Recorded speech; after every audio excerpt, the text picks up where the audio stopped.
evening, everyone. Welcome back to Fox 23 News. I'm Nicole Menner. Entering this season, the quarterback situation at Southern Miss was up in the air. And now 4 games in, Jack Abraham has been putting up numbers that none of us could have exactly expected.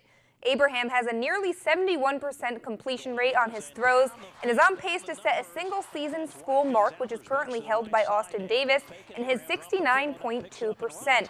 Among the top QBs in the FBS, Abraham ranks in the top 20 nationally in completions per game, 9th in passing yards, and 15th in total offense. In his 3rd career game against Rice, he threw for 428 yards with 4 touchdowns for the 4th best in school history.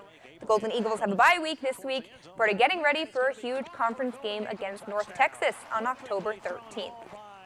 Well, if night 1 was any indication of how the rest of the postseason will go, baseball fans are in for a treat. Last night's wild card game between the Rockies and Cubs would entertain us for 5 hours in what was a 13-inning marathon, featuring quite the pitching duel between Jon Lester and Kyle Freeland. For Jon Lester, it was his 22nd postseason start, and the only hiccup the Cubs ace saw would come in the 1st inning. A sac fly from Nolan Arenado, and the Rockies would be up 1-0 early on. But after that, it was smooth sailing for he and Kyle Freeland.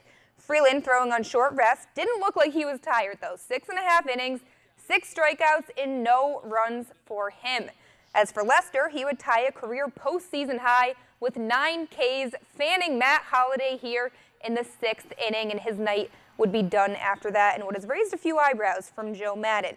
The Cubs, though, needing to give him some run support. Finally, in the 8th, they would do just that. Javier Baez ripping one to left center.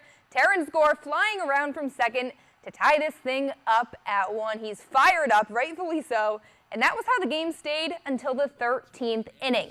The longest postseason game in Wrigley Field history, and the Rockies finally breaking the tie from their 3rd-string catcher into 170 hitter. No one expected this. Tony Walters sending Trevor Story home with a base hit, and the Rockies hung on to win it 2-1. As for the Atlanta Braves, they're out to La La Land for a series with the Dodgers in the NLDS. Now, many thought this season would be a rebuilding year for Atlanta, but with the emergence of Ozzie Albies, Ronald Acuna, and others, it's turned into a year that has a path to a World Series title. But of course, the Braves are one of the youngest teams in the league, and that's something that everyone is aware of. Yeah, this is a new maiden voyage for most concerned here. The whole, and it's the whole process, the whole September, the roster, the feelings of the playoffs, the whole thing. I mean, this is just part of the journey that we've been looking to go on. As long as those guys can go out there and keep doing what they're doing, good things will happen. But I think, with more fans and more excitement, the louder everything gets.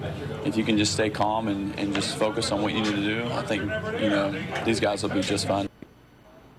And some more updates on the Braves ahead of tomorrow night. We just heard from Charlie Culberson, who will be stepping in likely for Dansby Swanson at shortstop. Swanson diagnosed with a torn ligament in his hand, and Brian Snitker not optimistic that he'll be healthy in time for the series. So Culberson filling in for him, and he does have experience in this situation after filling in for Corey Seager last season during the Dodgers playoff run.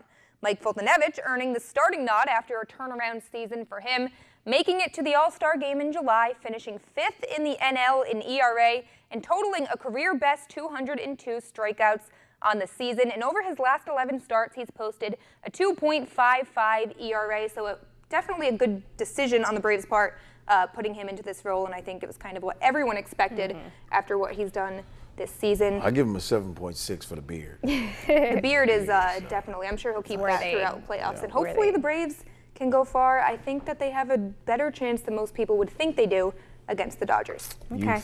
It'd be nice for a lot of fans around here.